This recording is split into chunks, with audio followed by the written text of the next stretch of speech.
आणि आता सुरुवात करूया आजच्या 0 आवर. विषय आहे भास्कर जाधवांचा, पण फक्त भास्कर जाधव यांच्या पुरता नाही. विषय आहे त्यांनी ब्राह्मण समाजाबाबत केलेल्या विधानाचा, पण फक्त त्या एका विधानापुरता नाही. आणि विषय आहे गुहागरमधील जातीय समीकरण आणि त्यामागच्या राजकारणाचा, पण फक्त गुहागरच्या राजकारणाचा नाही. तर झालं असं, गेल्या महिन्यामध्ये उपमुख्यमंत्री एकनाथ शिंदेंनी गुहागर दौरा केला. या दौऱ्यामध्ये ठाकरेंच्या शिवसेनेच्या काही कार्यकर्त्यांनी शिंदेंच्या शिवसेनेमध्ये प्रवेश केला. त्यानंतर त्याच ठिकाणी भास्कर जाधवांनी पक्षाचा एक मेळावा घेतला आणि या मेळाव्यामध्ये त्यांनी उपस्थितांना एक प्रश्न विचारला. तो प्रश्न होता की तुम्हाला पुन्हा खोदकी हवी आहे का? खोताच्या ओटीवर जाऊन बसायचंय का? आता खोदकी हा विषय काही कुठल्या एका विशिष्ट समाजापुरता नाहीये. वेगवेगळ्या भागामध्ये वेगवेगळ्या समाजाकडे खोदकी असते. पण खोदकीबाबत बोलताना भास्कर जाधवांनी काही ब्राह्मण नेत्यांची नावं घेतली आणि वादाला सुरुवात झाली. याला ब्राह्मण सहाय्यक संघानं आक्षेप घेत त्यांना पत्र दिलं. त्यानंतर काल मुंबईतल्या शिवसेना भवनामध्ये आणखी एक मेळावा झाला, ज्यामध्ये ब्राह्मण समाज पाताळयंत्री असल्याचं वक्तव्य त्यांनी केलं आणि वाद अधिकच भडकला. त्यानंतर ब्राह्मण समाजाकडून भास्कर जाधवांवर टीका सुरू झाली. तर आपल्या भाषणाचा रोख हा गुहागरमधील बहुसंख्य ब्राह्मणांवर होता असं ठासून सांगत भास्कर जाधवांनी आपल्या विधानावर ठाम असल्याचं सांगितलं. गुहागरमधील कुणबी समाजाचा असणारा प्रभाव आणि भास्कर जाधवांचे कोकणातले सध्याचे प्रतिस्पर्धी, मग ते विनय नातू असोत किंवा उदय सामंत, यांना जोडून हे विधान पाहिलं जाऊ लागलं. या निमित्तानं महाराष्ट्रामध्ये वारंवार उद्भवणारे जातीय वाद, मतांच्या गणितांसाठी केला जाणारा जातींचा वापर, अशा मुद्द्यांवर आपण आज सविस्तर चर्चा करणार आहोत. सुरुवातीला आपण बघूया भास्कर जाधव काल नेमकं काय म्हणाले. ब्राह्मण समाज जागा झाला तर भास्करराव तुम्हाला लई जड जाईल. प्रत्येक गोष्टीला जातीचा रंग द्यायचा. त्यांना असं वाटत असेल की आम्ही हे रत्नागिरीला कळवलं, आम्ही हे महाराष्ट्रामध्ये कळवलं ब्राह्मण समाजाला, आणि भास्कर जो घाबरेल, अरे भास्कर जो वाघाची अवलाद आहे, एक शब्द न बोलता सुद्धा तुम्ही माझ्या विरोधात निषेधाचं पत्र काढता. काय मेला का काय मराठा समाज? माझ्या मयत आईबद्दल तुम्ही घाणेरडे शब्द वापरले का? राजकीय कारकीर्द संपली तरी चालेल, पण हरामखोरांना तुम्हाला सोडणार नाही. इथं भास्कर जाधवची अडचण नाही आहे. इथं अडचण फक्त मी एकदा बाजूला झालो की तुम्हाला त्यांनी गिळलं म्हणूनच समजा. मी आजच सांगून टाकतो, लढायचं ना हात ना बरोबर का आपण गावाला गेला तर हो नको असं नाही ना, महाराज जरा कडक वाटत नाही असं नको ना. काय एक असला तरी भारी पडतो. पाताळ यंत्री आहेत ते, एक असला तरी तुम्हाला माहित नाही काय करून गिरमिट लावतो. तर भास्कर जाधव यांच्या याच वक्तव्याचा संदर्भ घेत आजचा आपला प्रश्न आहे आणि तो प्रश्न पाहण्यासाठी जाऊया पोल सेंटरला. आजचा आपला प्रश्न आहे, ब्राह्मण समाज पाताळयंत्री भास्कर जाधवांच्या अशा विधानांनी सामाजिक तेढ निर्माण होते असं वाटतं का? होय आणि नाही असे 2 पर्याय आहेत. तुम्हाला योग्य वाटेल तो पर्याय तुम्ही निवडू शकता. तर ठाकरेंच्या शिवसेनेचे आमदार भास्कर जाधव यांची वादग्रस्त वक्तव्य करण्याची ही काही पहिलीच वेळ नाहीये. त्यांनी याआधी सुद्धा वेगवेगळ्या मुद्द्यांवर वादग्रस्त विधानं केलेली आहेत. अगदी ठाकरेंच्या शिवसेनेतल्या काही गोष्टींवर सुद्धा त्यांनी जाहीर भाष्य केल्यामुळे नुकताच वाद निर्माण झाला होता. आता सुद्धा भास्कर जाधव यांनी एका जाहीर सभेमध्ये खोदकीबाबत केलेल्या विधानानं नवा वाद निर्माण झाला. त्यांच्या या विधानाचा गुहागर तालुका ब्राह्मण सहाय्यक संघानं निषेध केला आणि जाधव यांच्यावर तालुक्यातील सामाजिक ऐक्याला बाधा आणल्याचा आरोप केला होता. तिथूनच भास्कर जाधव आणि ब्राह्मण सहाय्यक संघामधल्या वादानं नवं वळण घेतलं. तर भास्कर जाधव आणि विनय नातू यांचा महाराष्ट्राच्या राजकारणातला इतिहास सांगायचा तर भास्कर जाधव हे मूळचे चिपळूणचे आमदार. शिवसेनेतल्या पहिल्या डावामध्ये ते 1995 आणि 1999 साली चिपळूणमधून विधानसभेवर निवडून आले होते. 2004 साली अपक्ष निवडणूक लढवणाऱ्या भास्कर जाधवांना चिपळूणमध्ये राष्ट्रवादी काँग्रेसच्या रमेश कदम यांच्याकडून हार पत्करण्याची वेळ आली होती. पण त्याचवेळी विनय नातू यांनी भाजपच्या तिकिटावर गुहागरमधून 1995, 1999 आणि 2004 साली विजयाची हॅट्रिक साजरी केली. गुहागर हा खऱ्या अर्थानं नातू कुटुंबाचा बालेकिल्ला होता.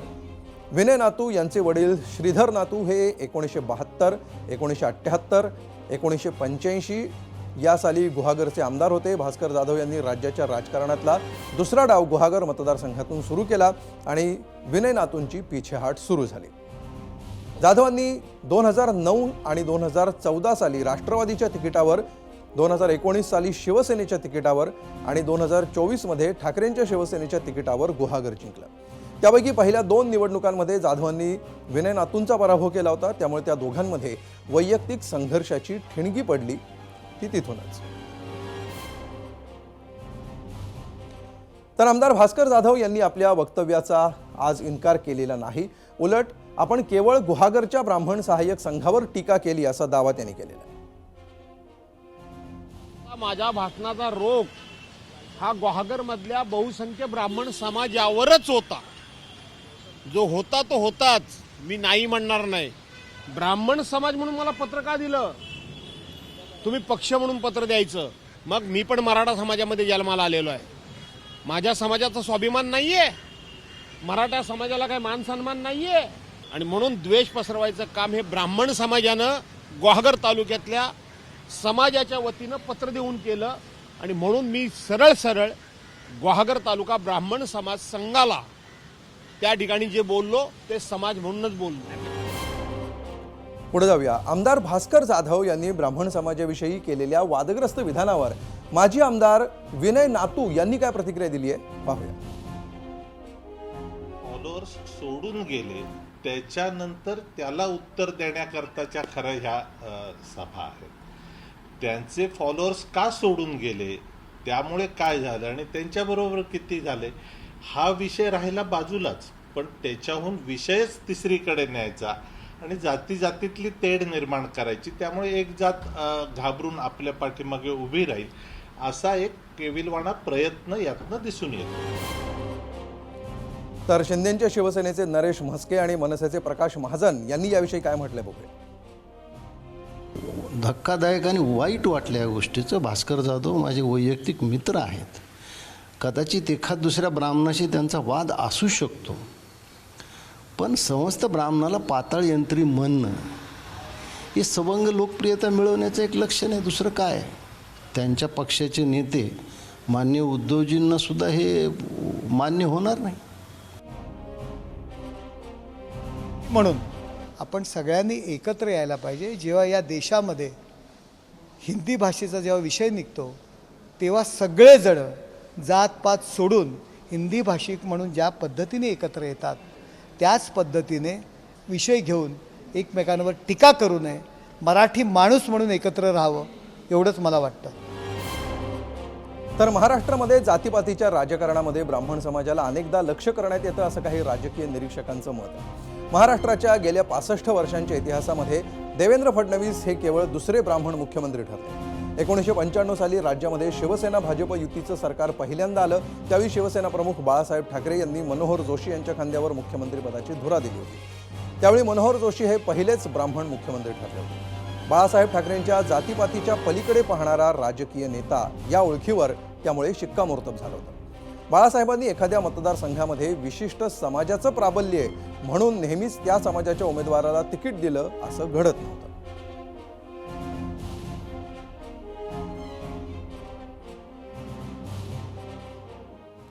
तर आजच्या या विषयावर प्रेक्षकांनी काही प्रतिक्रिया दिलेल्या आहेत. त्यातल्या काही निवडक प्रतिक्रिया आपण बघूया आणि त्यासाठी जाऊया मीडियासाठी. बघा, एक्सवरून सुधीर देशमुख म्हणतायत की तुमचा राग एका व्यक्तीवर असेल तर असू द्या, पण एका व्यक्तीच्या रागातून सगळ्या समाजाला नावं ठेवणं योग्य नाही.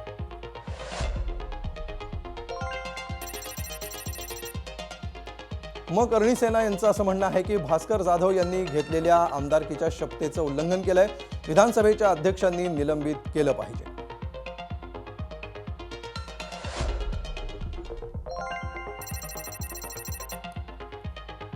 विनायक यांनी म्हटलेलं आहे की भाजपनं काही स्थानिक लोकांना सोबत घेऊन षडयंत्र केल्याचं भास्कर जाधवांचं म्हणणं आहे. त्यामुळे भास्कर जाधव भाजपची मदत करणाऱ्यांवर नाराज असणं स्वाभाविक आहे.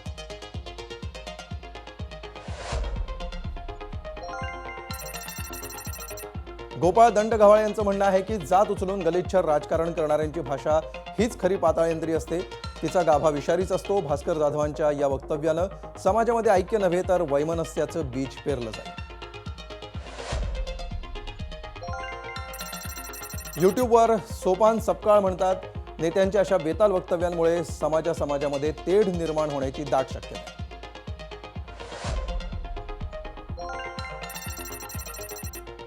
शिवशरण यांचं म्हणणं आहे की भास्कर जाधवजी 100% खरं बोलले.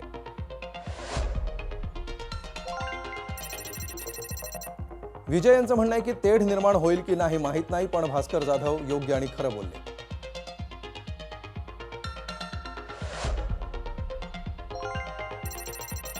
यूट्यूबवर प्रशांत निकुंभ यांचं म्हणणं आहे की खरं तर प्रत्येक राजकीय पक्षाकडून समाजाचं हित कसं साधता येईल यावर काम केलं पाहिजे.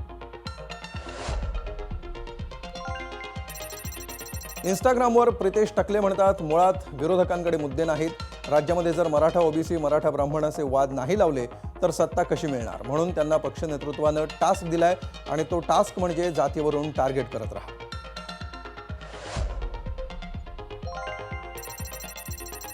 राजेश यांचं म्हणणं आहे की आता भास्कर जाधवांवरून संपूर्ण मराठा समाजाला दोषी ठरवायचं का.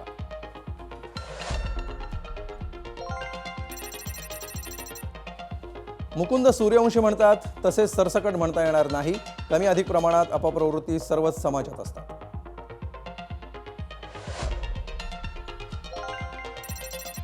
फेसबुकवर मल्हार नाना यांनी म्हटलं की अजिबात नाही. भास्करजी जाधव साहेब जे बोलले ते अगदी योग्य बोलले.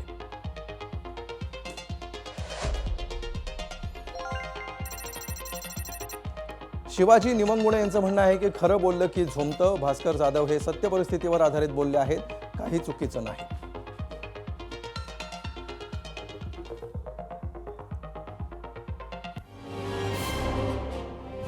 आणि या विषयावर चर्चा करण्यासाठी आपल्याबरोबर मान्यवर पाहुणे आहेत आणि त्यासाठी आपण जाऊया गेस्ट सेंटरला. या चर्चेमध्ये आपल्याबरोबर सहभागी होत आहेत भाजपचे खासदार अनिल बोंडे, ब्राह्मण महासंघाचे अध्यक्ष आनंद दवे आणि ओबीसी नेते प्राध्यापक लक्ष्मण हाके. तुम्हा तिघांचंही स्वागत. आपण सुरुवात करूया आनंद दवे यांच्यापासून. आनंदजी, आज या सगळ्या विषयावर तुमची एक संक्षिप्त प्रतिक्रिया उपलब्ध झालेली होती. तुम्ही याविषयी आपली भूमिका मांडलेली होतीच. मात्र अशा प्रकारे भास्कर जाधवांनी हे विधान करणं आणि त्यांनी ते स्पेसिफाय करणं की मी केवळ काही विशिष्ट व्यक्तींपुरता बोललेलो आहे, गुहागरमधल्याच व्यक्तींविषयी बोललेलो आहे, असं असताना संपूर्ण ब्राह्मण समाजावरची टीका म्हणून याकडे पाहायला हवं का? तुम्ही कसं पाहता या विधानाकडे?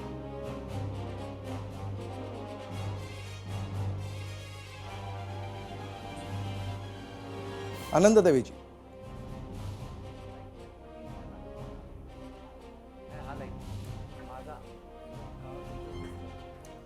आनंद, ठीक आहे. आनंद दवे यांच्यापर्यंत आपला आवाज पोहोचत नाहीये. आनंद दवेजी, माझा आवाज पोहोचतोय तुमच्यापर्यंत?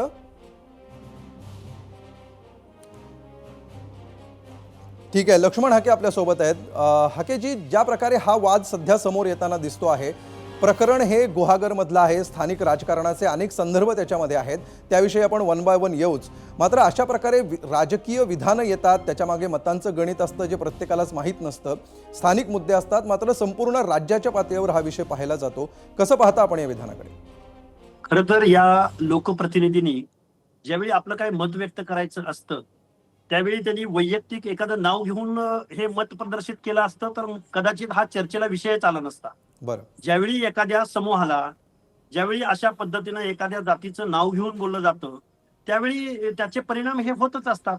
आणि महाराष्ट्राच्या राजकारणामध्ये दुर्दैवानं अशी जातीय वक्तव्य करणारे आणि त्याचबरोबर कुठल्या तरी समूहाला टार्गेट करून बाकीच्या समूहाचं पोलरायझेशन करण्यासाठी काही सिलेक्टिव्ह अशी उदाहरणं, सिलेक्टिव्ह टीका, सिलेक्टिव्ह जातींना टार्गेट करणं हे महाराष्ट्रच काय भारतभरामध्ये देशाला स्वातंत्र्य मिळालं तेव्हापासून या गोष्टी घडत आलेल्या आहेत.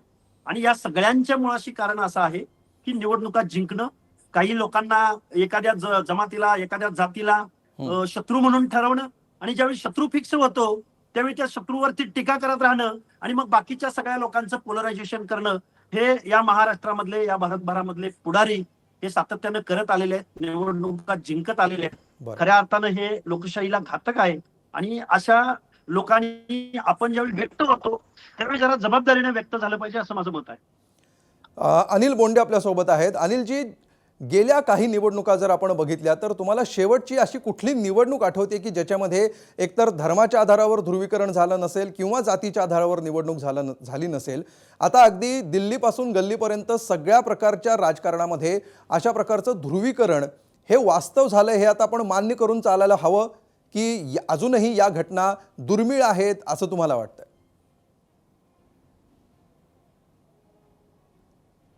नाही, दुर्दैवाने जातीच्या आधारावर निवडणुका जातात आणि त्याचाच परिणाम असा आहे की असे नेते मुद्दामून जातीच्या आधारावर बोलतात. कारण की त्यामुळं आपला समाज संघटित करायचा, आपल्या बाजूनं करायचा, हे काही भास्कर जाधवांनीच केलं आहे असं नाही. शरदचंद्र पवारांनी टिळकाची पगडी नाकारली किंवा शरदचंद्र पवारांनी अनेक वेळा असे उल्लेख केले की ब्राह्मण समाज असो किंवा कोणता एखादा समाज असो त्याला खाली पाहायला, म्हणजे त्याचा अपमान करण्याचा प्रयत्न केला. आणि असं अनेक वेळा होतं. पण मला आठवतं की शिवसेना प्रमुख माननीय बाळासाहेब ठाकरे यांनी अमरावतीमध्ये लोकसभेला एका एवढ्या अल्पसंख्याक माणसाला, लिंगायत समाजाच्या माणसाला, ज्याचे 6,000 मतं असतील, त्यांना तिकीट दिली आणि निवडून आले. आता जर आपण देवेंद्र फडणवीस पाहतो, आपण पश्चिम नागपूरमधून निवडून येतात, त्यांच्या ब्राह्मण समाजाचे मतं कमी आहे, बाकीच्या समाजाचे मतं जास्त आहे, पण सगळ्या लोकांचा विश्वास आहे. कारण नितीनजी गडकरी आता नागपूरमधून निवडून येतात, तिथे ब्राह्मण समाजाचे पाहाल तर कम्पॅरेटिव्हली कमी मतं आहे, बाकीचा बहुजन समाजच खूप मोठ्या प्रमाणात आहे. परंतु यामध्ये फूट पाडायची, आणि खरं जर पाहिलं तर भास्कर जाधवांकडेही कोणी जर ब्राह्मण समाजाचा माणूस गेला तर त्याचं काम करत नसेल असं मला वाटत नाही. परंतु एखाद्याशी वैरत्व असेल किंवा ते विनय नातूंना पाडलं असेल तर विनय नातूच्या माध्यमातून सगळ्यांवर तो रोष व्यक्त करायचा, सगळ्या समाजाला अपमानित करायचं, सगळ्या समाजावर टीका करायची, हे काही योग्य नाही. बरोबर. पण त्याच्या पाठीमागं त्यांचा पर्पज निश्चितच असेल की आपल्या बाजूनं कोणी ना कोणीतरी बहुजन समाज उभा राहिला पाहिजे, आणि हा स्वार्थ जो असतो तो असं बोलायला भाग पाडतो. ठीक आहे. आणि म्हणून माझं तर म्हणणं आहे की संपूर्ण हिंदू समाज एकत्रित झाला पाहिजे, आणि त्यासाठी संपूर्णतः हे जात नाही असं म्हणतात, परंतु कमीत कमी या जातीमध्ये वितुष्ट होऊ नये, जातीमध्ये वितुष्ट निर्माण करण्याचा प्रयत्न निश्चितपणे करू नये. अगोदरच्या काळात काय झालेलं आहे सगळ्यांना माहीत आहे.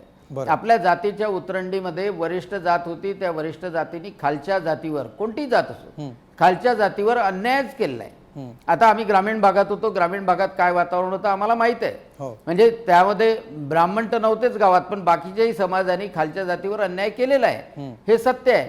पण तेच जर आता आपण उघडत असू, आजच्या परिस्थितीमध्ये जर सगळ्या समाजाला एकत्र आणायचं असेल तर हे जातीचं विष काढून टाकलं पाहिजे. उलट ही विष कालवायचा प्रयत्न करतात आहे, ते निषेधार्ह आहे. ठीक आहे. सुषमा अंधारे देखील या चर्चेमध्ये सहभागी झालेल्या आहेत, ठाकरेंच्या शिवसेनेच्या उपनेत्या. सुषमाजी, आपलंही स्वागत. सुषमाजींकडे येण्यापूर्वी आनंद दवे यांच्याकडे आपण जाऊया. आनंदजी, एका विशिष्ट भौगोलिक परिसरातील एका काही विशिष्ट व्यक्तींपुरता, समाजापुरता आपण असं बोललेलो होतो असं भास्कर जाधव म्हणत आहेत. या विधानाकडे आपण कसं पाहिलं पाहिजे, आणि या मर्यादित गोष्टींबद्दल किंवा मर्यादित व्यक्तींबद्दल ते बोलत असताना संपूर्ण समाजाविषयी ते बोलत आहेत असं जे काही एक समोर येतं, त्यांच्या विधानातून पण ते येत असेल आणि त्याचे अर्थ जसे लावले जातात, जशा रिॲक्शन येतात त्यामधून पण येत असेल, कसं पाहता आपण याच्या विधानांकडे आणि त्यावरच्या प्रतिक्रियांकडे? माझा असा विचारपूर्वक आणि ठामपणे म्हणणं आहे की भास्करराव जाधव यांनी हे विचारपूर्वक ठरवून केलेलं आहे. ह्याचं कारण सांगतो, हे त्यांचं जे पहिलं वक्तव्य आहे ते साधारण 3 ते 4 दिवसाआधीच आहे. मला वाटतं ते रविवारचं वगैरे असावं. त्यानंतर त्यांचं आणि माझं बोलणं सुद्धा झालं. त्यांनी मला ते पत्र सुद्धा दाखवलं की आम्ही कुठे ब्राह्मण समाजाचा उल्लेख केलेला नाहीये, आमच्या गावातल्या काही लोकांचा व्यक्तिगत उल्लेख आहे. आम्हाला तो मान्यही झाला होता की ठीक आहे, जातीचा उल्लेख नाहीये. त्यानंतर आज पुन्हा 4 दिवसानंतर त्यांनी वक्तव्य नुसतं वक्तव्य नाही केलं, तर जहाल वक्तव्य केलं, ठरवून केलं, पाताळयंत्री वगैरे सारखे शब्द वापरले ज्याची काही गरज नव्हती. खरं तर विषय 3 दिवसाआधी संपला सुद्धा होता, थांबला सुद्धा होता. पण जेव्हा त्यांच्या लक्षात आलं की हा विषय परिस्थितीचा होऊ शकतो आणि याच्यामध्ये जातीय राजकारण सुद्धा ढळवू शकतं, तर त्यांनी आत्ता जे काही केलं, आजच्या दिवसभरातलं किंवा कालपासूनचं वक्तव्य, हे जाणीवपूर्वक ब्राह्मण समाज दुखावला जावा आणि त्यांना परिणाम माहिती असेल ना, त्या ज्येष्ठ आहेत आमदारांपैकी, आपण काय बोलतोय काय नाही याची पूर्ण जाणीव असून सुद्धा त्यांनी केलेले, ठरवून केलेले, असं आमचं स्पष्ट मत आहे. ठीक आहे. हे जाणीवपूर्वक ते बोलतायत आणि त्या विधानावर ते ठाम आहेत असं तुम्ही म्हणताय. सुषमा अंधारेजी, ज्या प्रकारे शिवसेना प्रमुख बाळासाहेब ठाकरे यांच्या राजकारणाची एक शैली, त्यातली जी एक खासियत ओळखली जाते की जात धर्म न पाहता थेट पोटेन्शियल बघणं आणि त्यानुसार संधी देणं, असं असताना भास्कर जाधवांसारख्या ज्येष्ठ नेत्यावर अशा प्रकारची विधानं करण्याची वेळ का येते असं तुम्हाला वाटतं?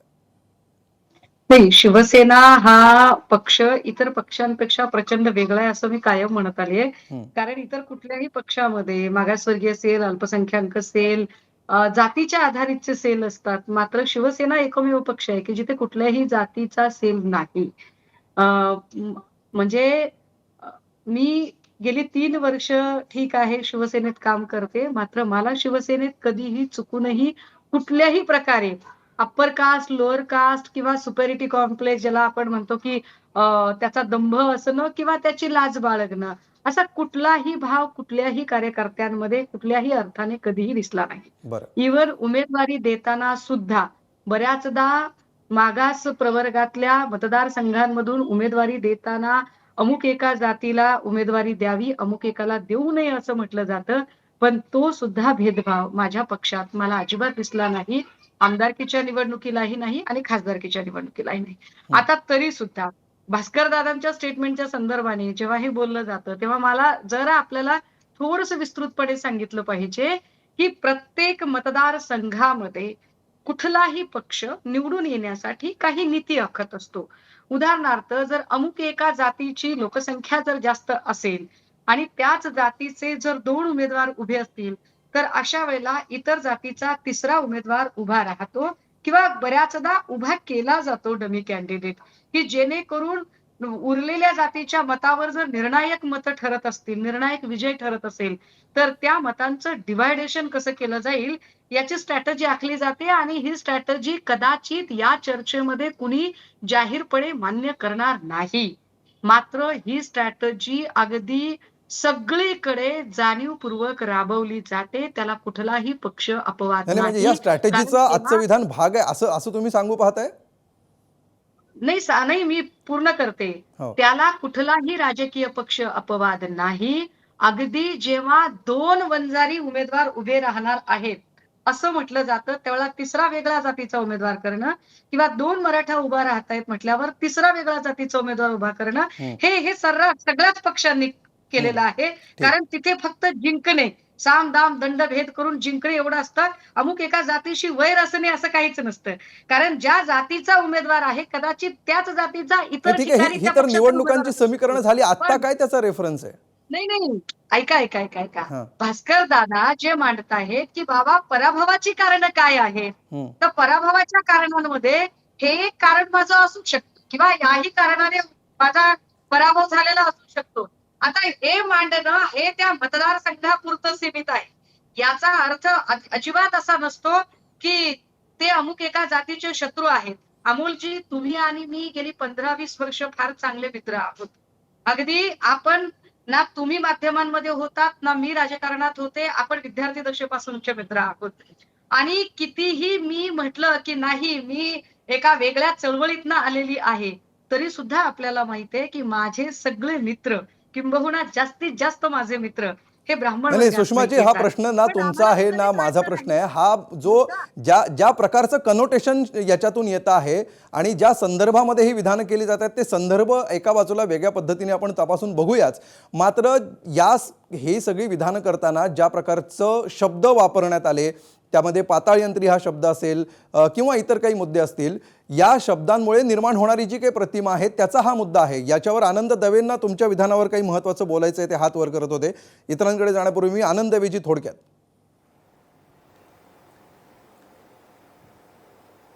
मला सुषमाताईंचा सुद्धा चांगला अभ्यास आहे. ते पूर्ण माहिती घेतल्याशिवाय चॅनलवर येत नाहीत, कधी बोलत नाहीत. आणि मी जे मगाशी बोललो होतो की नंतरच्या मागच्या 2 दिवसात जे काही घडलं ते आफ्टर थॉट घडलेलं आहे, हे स्पष्ट आहे. आता सुद्धा सुषमाताईंनी तेच सांगितलं की राजकीय समीकरणं जोडण्यासाठी काही वेळा अशी वक्तव्य केली जातात. हो. अर्थ स्पष्ट आहे. भास्कररावांनी मुद्दामून आणि ठरवून केलेलं आहे, जे करायला नको होतं. परवा त्यांना एक संधी होती चांगली की माझ्या बोलण्यातला काही विपर्यास झाला, मी कुठे जातीचा उल्लेख केला नाही. मी त्यांना परवा जेव्हा त्यांचा माझा फोन झाला तेव्हाही सांगितले की साहेब मिटवू विषय, आपण नको आता विषय वाढवला.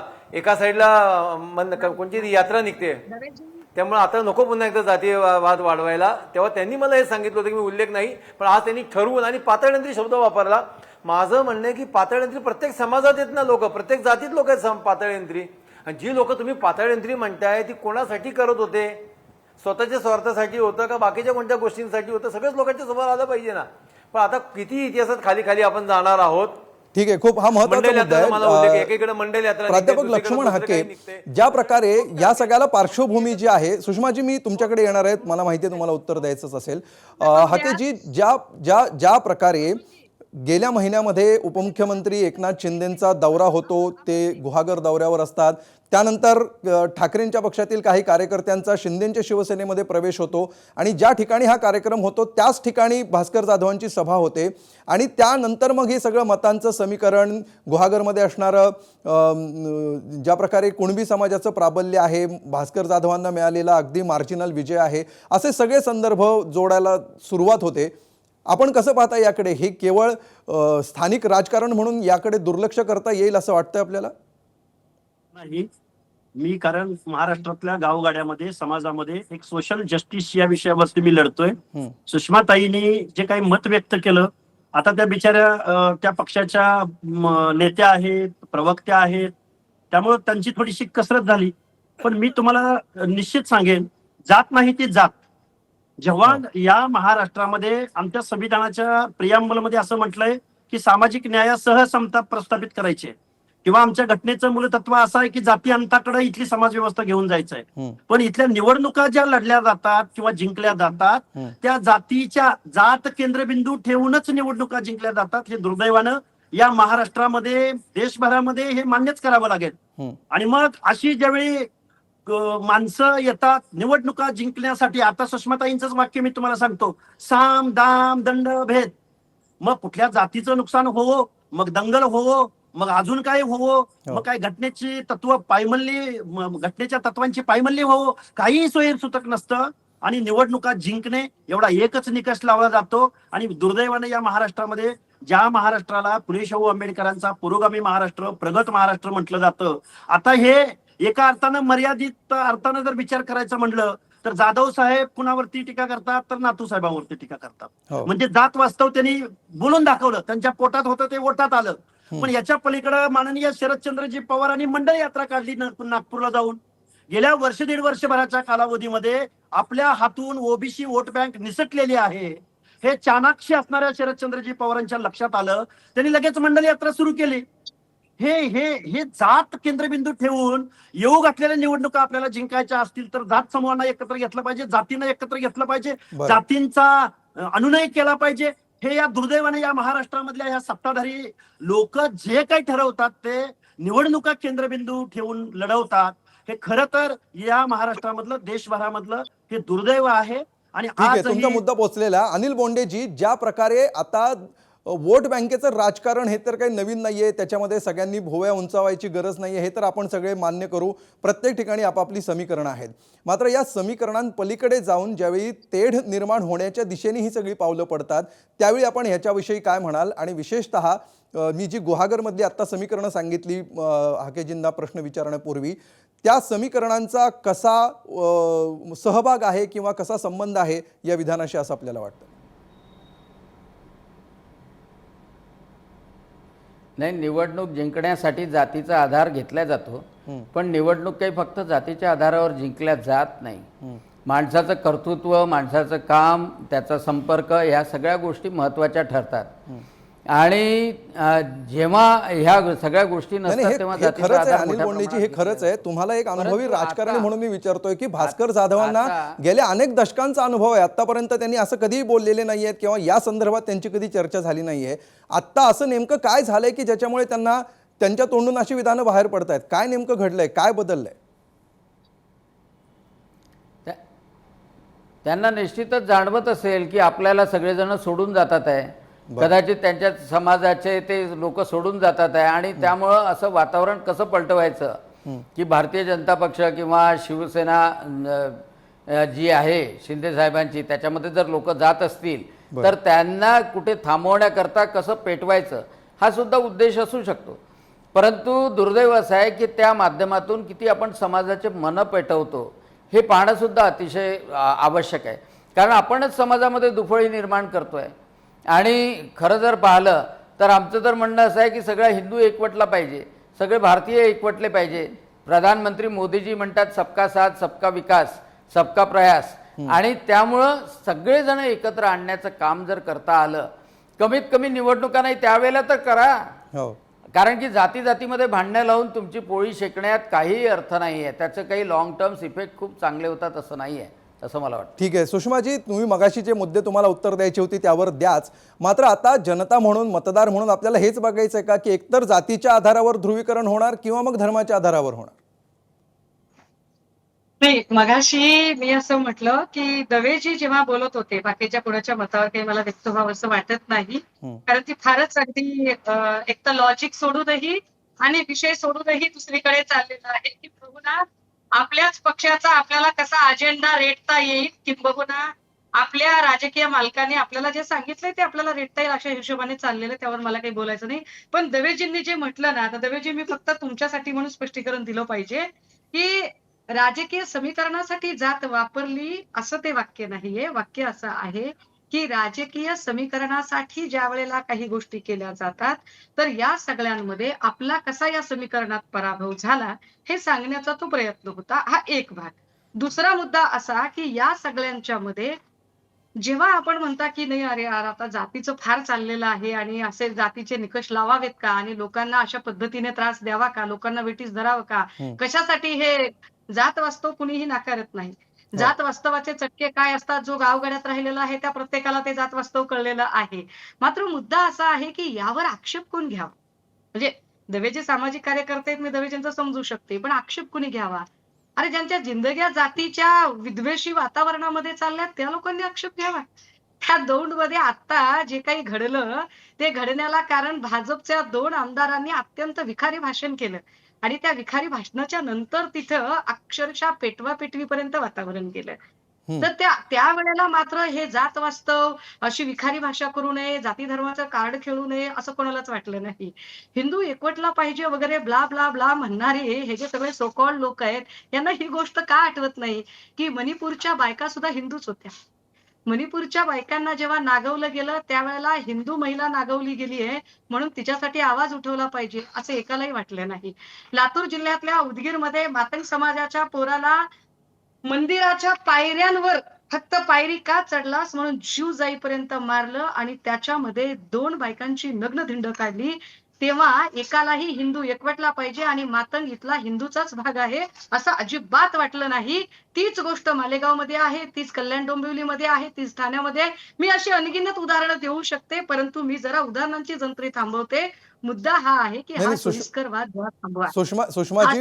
सुषमाजी तुमचे सगळे मुद्दे मान्य आहेत, तुमच्या आधीच्या वक्त्यांचेही सगळे मुद्दे मान्य आहेत. प्रश्न फक्त एवढाच आहे की भास्कर, ज्या निमित्ताने आपण आज चर्चा करतो आहे, हे एक राजकीय समीकरण म्हणून आपण याकडे दुर्लक्ष करायचं आहे असं तुम्हाला म्हणायचं आहे की हे ऍक्सेप्टेबल आहे असं तुम्हाला वाटतंय की हे चुकलं, भास्कर रावांचं चुकलं असं म्हणायला नको होतं असं तुम्हाला म्हणायचंय? तुम्हाला नेमकं म्हणायचंय काय याविषयी? मला या 3च म्हणायचं नाहीये. गोष्ट की हे मी ना जात वास्तव नाकारते, मी ना भास्कर जाधवांचं चुकलं असं म्हणते. माझं असं म्हणणं आहे की ते काय म्हणाले की माझा पराभव कशामुळे झाला, तर माझा पराभव या कारणामुळे झाला. हे प्रत्येक मतदारसंघात होऊ शकतं.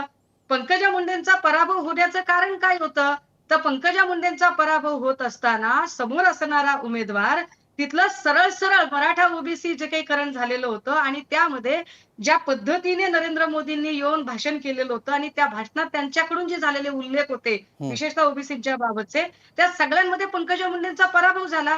हे एका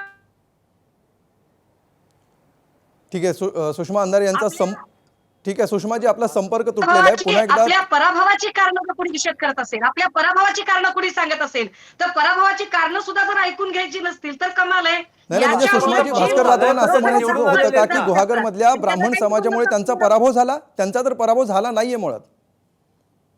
कुणाचा? भास्कर जाधवांचा पराभव झालाच नाहीये. भास्कर जाधव मार्जिनल विजय 2,500 मतांनी निवडून आलेले आहेत. कुणाच्या पराभवाची कारण सांगतायत ते? आणि ब्राह्मण समाजामुळे, तिथल्या स्थानिक ब्राह्मण समाजामुळे त्यांचा पराभव झाला असं ते सांगू पाहतायत काय? एक लक्षात घ्या अमोलजी, महाराष्ट्रातलं जर एकूण जर जात वास्तव बघितलं आणि जातींचा अभ्यास केला तर ब्राह्मण जात कुठल्याही मतदारसंघात इतकी बहुल नाही. हा, पुण्यामध्ये निश्चितपणे मेजॉरिटी आहे.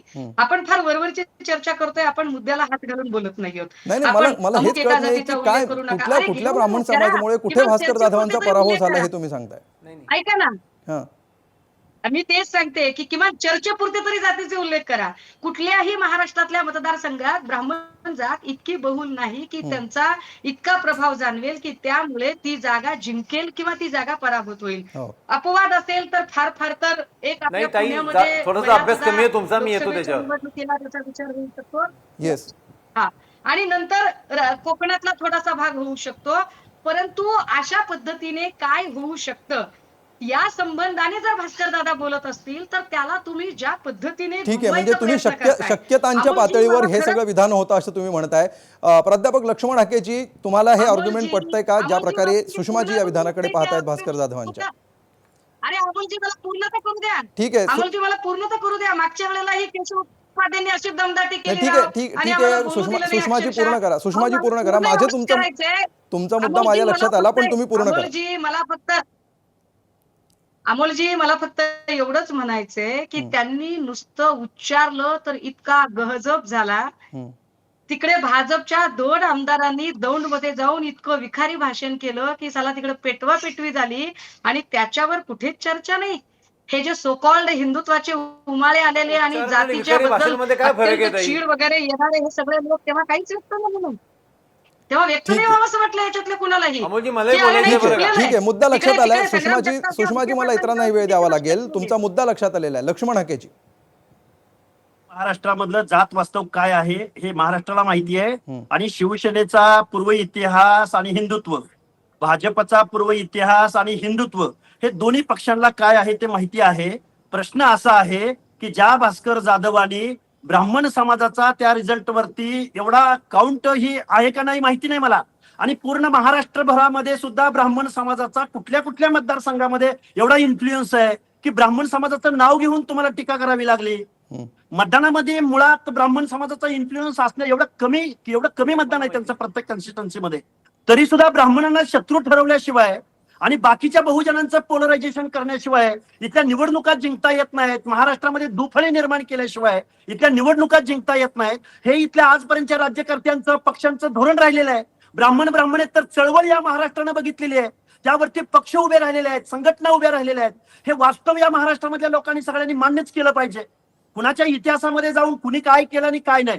आताची परिस्थिती काय आहे, 2025 सालामध्ये आपल्याला या भारत देशामधल्या महाराष्ट्रामधल्या प्रत्येक नागरिकाचा as per constitution, as per law, संविधानाच्या माध्यमातून सगळ्या माणसांचा रिस्पेक्ट कसा करता येईल, प्रत्येकाला मान सन्मान कसा देता येईल आणि निवडणुका सोडून 5 वर्षाच्या कालावधीमध्ये त्यांना विकासाच्या प्रक्रियेमध्ये कसं आणता येईल हे इथल्या लोकप्रतिनिधीने याच्यावर काम करायला हवं ना. ठीक आहे, डेफिनेटली. लक्ष्मण हाकेजी, तुमचा मुद्दा पोहोचलेला आहे. अनिल बोंडेजी, सगळेच पक्ष एकमेकांवर आरोप करतायत, मात्र अशा प्रकारचा जो विखार निर्माण होणं ही प्रक्रिया काही थांबताना दिसत नाहीये. आज या पक्षाचे नेते बोलले, काल त्या पक्षाचे बोलले होते, उद्या आणखी कोणी बोलतील. जे सर्वसमावेशक नेतृत्व महाराष्ट्रामध्ये जे काय ॲडॉल्स निर्माण होणार ती प्रक्रिया आता होणार आहे की हे अजून अजून अशा प्रकारे संकुचित आणि विभाजितच होत जाईल असं दिसतंय महाराष्ट्राचं राजकारण? भास्कर जाधव चतुर आहे, म्हणजे लेकी बोले सुनी लागे अशा पद्धतीनं त्यांना करायचं आहे. खरं जर पाहिलं तर महाराष्ट्रामध्ये आता यशस्वी सरकार मुख्यमंत्री देवेंद्र फडणवीस यांच्या नेतृत्वात आहे. त्यांच्यावर टीका करण्यासारखं काहीही राहिलेलं नाही. आणि त्यामुळं समाजामध्ये कसा द्वेष निर्माण करायचा आणि समाजामध्ये कसा संभ्रम निर्माण करायचा, कोणत्या गोष्टीवर बोलू शकत नाही. करोडो बहिणीचे लाडके देवाभाऊ झालेले आहेत आणि शेतकऱ्यांना वारंवार मदत करण्यासाठी प्रधानमंत्र्यांपासून तर मुख्यमंत्र्यांपर्यंत योजना सातत्यानं सुरू आहे. इन्फ्रास्ट्रक्चरचे कामं मोठ्या प्रमाणात आहे. 30 लाख लोकांना जास्तीचे घरकुलं मिळालेले आहे आणि त्याच्यामुळं सगळीकडे पॉझिटिव्ह वातावरण आहे की लोक यांचा पक्ष सोडून जेव्हा जायला लागतात आहे तेव्हा मला सांगा, या माणसाच्या पायाखालची वाळू सरकणार की नाही? तिथं शरदचंद्र पवारच्या पायाखालची पण वाळू सरकतात की सरकते, ठीक आहे, की ते म्हणतात राजकारणामध्ये दोन हे लोकं आरोप आले प्रत्यारोप होते, होत राहणार आहेत. जातीय समीकरण हा मुद्दा महत्त्वाचा असणारच आहे, मात्र त्या सगळ्याच्या पलीकडे जाऊन विद्वेष निर्माण होऊ नये एवढीच आपण अपेक्षा करू शकतो. बोलणाऱ्यांनी तो विद्वेष निर्माण करू नये याची काळजी घेतली पाहिजे आणि तो ऐकणाऱ्यांनी, त्याचे अर्थ लावणाऱ्यांनी सुद्धा ही काळजी घेणं तितकंच आवश्यक आहे असंच आपण म्हणू शकतो. ही चर्चा अंतहीन आहे, याच्यावर कितीही तास चर्चा होऊ शकते, मात्र आपापली बाजू मांडण्यासाठी या चर्चेत सहभाग घेतल्याबद्दल सुषमा अंधेरे, लक्ष्मण हाके, आनंद दवे आणि अनिल बोंडेजी, तुम्हा चौघांचेही खूप खूप धन्यवाद, खूप खूप आभार. तर ज्या प्रकारे सध्या राजकारण महाराष्ट्रातलं समोर येत आहे आणि या राजकारणामध्ये केवळ आजचाच विषय नाही आहे, तर गेल्या काही दिवसांपासून किंबहुना गेल्या दीड वर्षापासून महाराष्ट्रामध्ये ओबीसी विरुद्ध मराठा असा सुद्धा एक संघर्ष महाराष्ट्रानं बघितला आणि या संघर्षाचा परिणाम केवळ लोकसभा निवडणुकांवर झाल्याचं आपण बघितलं नाही, तर त्यानंतरच्या विधानसभा निवडणुकांवर सुद्धा त्याच अनुषंगानं अनेक निकष समोर आले, त्याच्या दृष्टीने मतदान झालं, राजकारणावर त्याचा परिणाम झाल्याचं आपण बघितलं. आणि याच अनुषंगानं चर्चा करण्यासाठी सध्या आपल्याबरोबर मनोज जरांगे पाटील सुद्धा या चर्चेमध्ये सहभागी झालेले आहेत. मराठा समाजाचे नेते आहेत, मराठा आरक्षणाचे आंदोलक आहेत. मनोजजी, स्वागत तुमचं ABP माझावर. ज्या प्रकारचे हे वाद समोर येताना दिसत आहेत, पुन्हा एकदा मी ती लिस्ट तुम्हाला दाखवत नाही, मात्र निमित्त आजचं आहे भास्कर जाधव यांचं ताजं वक्तव्य त्यांनी जे ब्राह्मण समाजाबद्दल केलं. मात्र ओव्हरऑल ज्या प्रकारे सध्या राजकारण घडताना पाहतंय आणि जातींकडे केवळ वोट बँक म्हणून पाहिलं जात आहे, कसं पाहता आपण याकडे?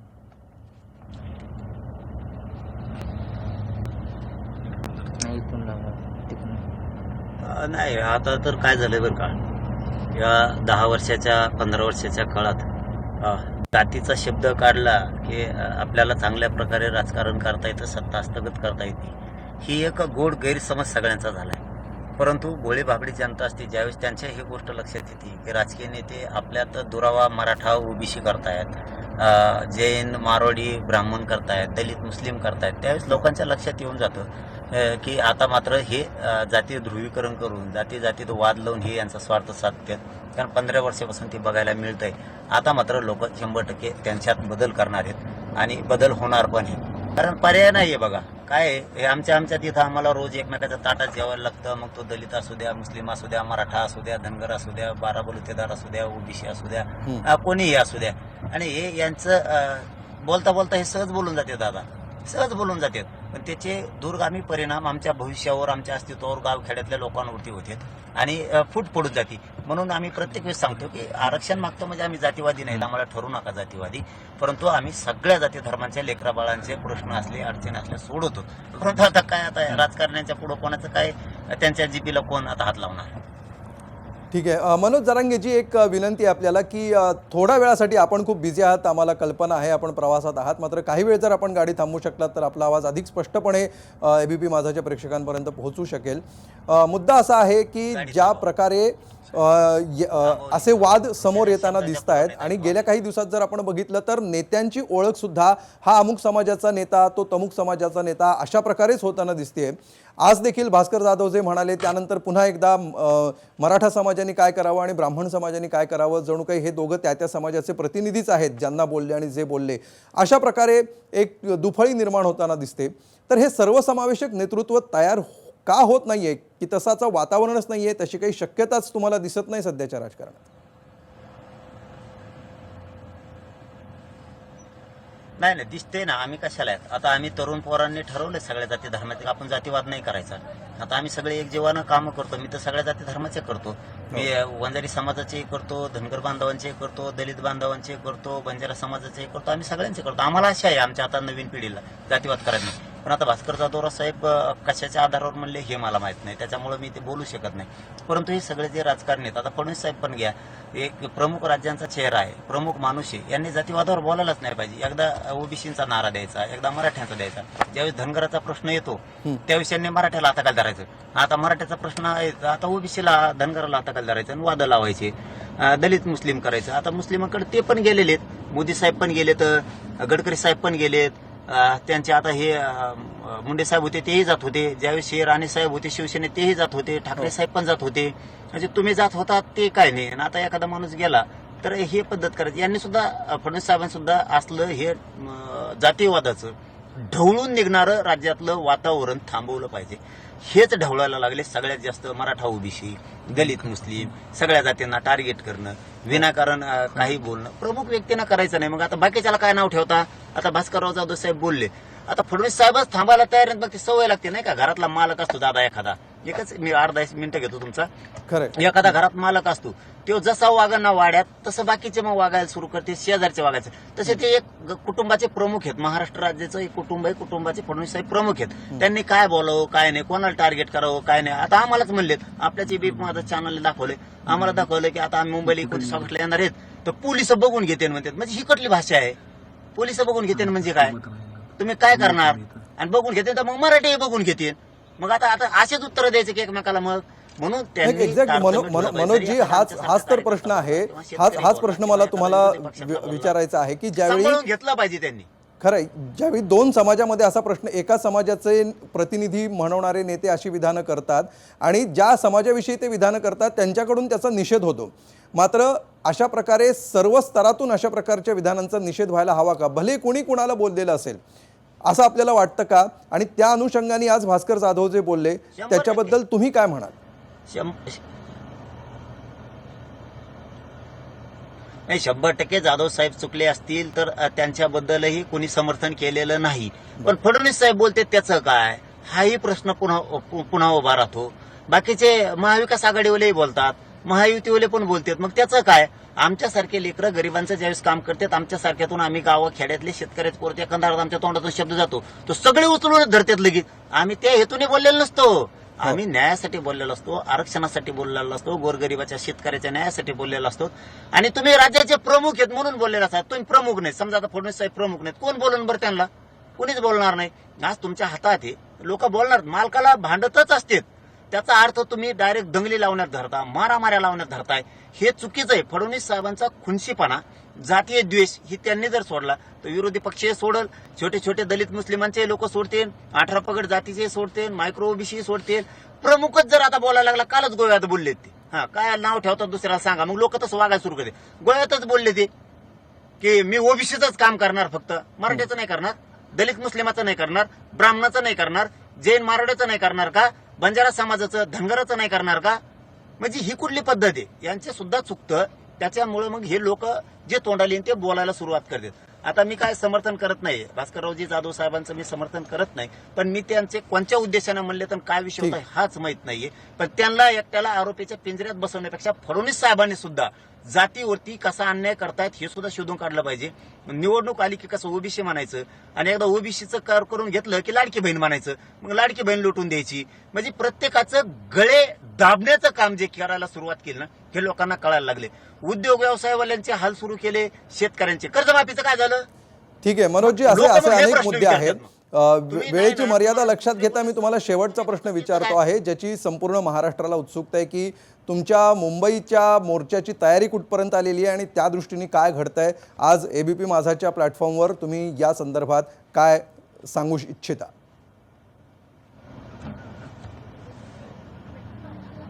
शेवटची लढाई, शेवटची फाईट आहे. एबीपी माझाच्या माध्यमातून महाराष्ट्रातल्या मराठ्याला सांगतो, मुंबईतून आता वापस यायचं नाही. जे व्हायचं असेल ते होईल. आता कोणी वापस यायचं नाहीये. आपण ओबीसीत आरक्षण आहे, ओबीसीतूनच घ्यायचं. फक्त शांततेत जायचं. गणेश उत्सव आपला आहे, मुंबई आपली आहे. उलट आम्ही मुंबईच्या लोकांना साथ देतोय. तुम्हाला उलट गर्दी झाली तर आम्ही तुमची कमी करू लागू, जास्त करू लागू. कारण शोभा येईन आपल्या मुंबईला, मिरवणुकीला शोभा येईल. आणि सरकारने जे आता काही शब्द वापरलेत की फडणवीस साहेबांनी त्यांनी शब्द वापरलेत आपल्या चॅनलवरती मी ऐकलंय की पोलिस बघून घेते. काय नाही बघणार, इतका हलक्यात घेऊ नका लोकांना. आणि पोलीस म्हणजे देवेंद्र फडणवीस साहेब आणि फडणवीस साहेब म्हणजे देवेंद्र फडणवीस साहेब. मी आज 2 वाजता निघालेलो दादा परभणीसाठी. 1-2 घंट्यात माणूस अंतरावली परभणीला येतोय. आणखीन मी माजलगावतच आहे. इतके मराठी आता पेटून उठलेत. कारण फडणवीस साहेब ज्या ज्यावेळेस टार्गेट करतात त्यांचे काही ते बिगर शब्दाचे कुत्रे बोलायला लागलेत आता काही त्यांचे. ते त्यांच्यामुळे सुद्धा मग मराठी पेटून उठले. आमच्या लेकरा बाळासाठी मी लढतो. आणि माझ्या लेकरा बाळासाठी लढत असताना दादासाहेब तुम्हाला सत्य सांगतो, प्रतिनिधी बांधवांना चॅनलला मी कधीही चुकीचं बोलत नाही, कधी खोटं पण बोलत नाही. माझ्या पोटात जे ते तोंडात असतंय. माझा मराठा समाजाच्या लेकरा बाळासाठी मी लढतो. आणि माझ्या लेकरा बाळाचा नरड जर तुम्ही आरक्षणामुळे दाबणार असला तर, जाती रंग आम्हाला देणार असलात तर 100% फडणवीस साहेबांनी काहीतरी षडयंत्र रचलंय, दंगल करण्याचं, काहीतरी जाळपोळ करण्याचं. हे आम्ही कधी यशस्वी होऊन देणार नाहीत. आम्ही मुंबईत जाणार, पण लेकरा बाळासाठी लढतो. मराठे मुंबईत येणार आणि मराठ्यालाही सांगतो, वाहू दे रे, चला मुंबईत शांततेत एकदा आरपारची लढाई खेळायची, पण आरक्षण मात्र जिंकायचं. जातवान मराठ्यांनी अजिबात घरी राहायचं नाही. ज्याचं कुणबी प्रमाणपत्र निघालं त्यांनी सगळ्यात आधी मुंबईला यायचं, आणि ज्याचं निघालं नाही त्यांनी सुद्धा यायचं. विदर्भ सगळा यायलाय, खानदेश यायलाय, पश्चिम महाराष्ट्राला मराठा घरी नाही राहायला लागला. सगळे निश्चितपणे मनोज जरांगेजी, तुमचं आवाहन पोहोचलेलं आहे. तुम्हाला या संपूर्ण आंदोलनासाठी खूप खूप शुभेच्छा. आणि आपण एबीपी माझाला वेळ दिलात आणि 0 आवरमध्ये आपण सहभागी झालात, त्याबद्दल आपले मनापासून आभार. आज आपण जो प्रश्न प्रेक्षकांना विचारलेला होता, तो प्रश्न नेमका काय होता आणि त्याच्यावर जनतेने काय कौल दिलेले ते आपण बघूया. आणि त्यासाठी जाऊया पोल सेंटरला. बघा, आजचा प्रश्न होता, ब्राह्मण समाज पाताळयंत्री भास्कर जाधवांच्या अशा विधानांनी सामाजिक तेढ निर्माण होते असं वाटतं का? एकूण 22,000 जणांनी यावर मतदान केलेलं आहे. होय असं म्हणतात 51% लोक, तर 49% लोक नाही असं म्हणतायत. साधारण समसमान कौल दोन्ही विषयावर प्रेक्षकांनी दिलेला आहे.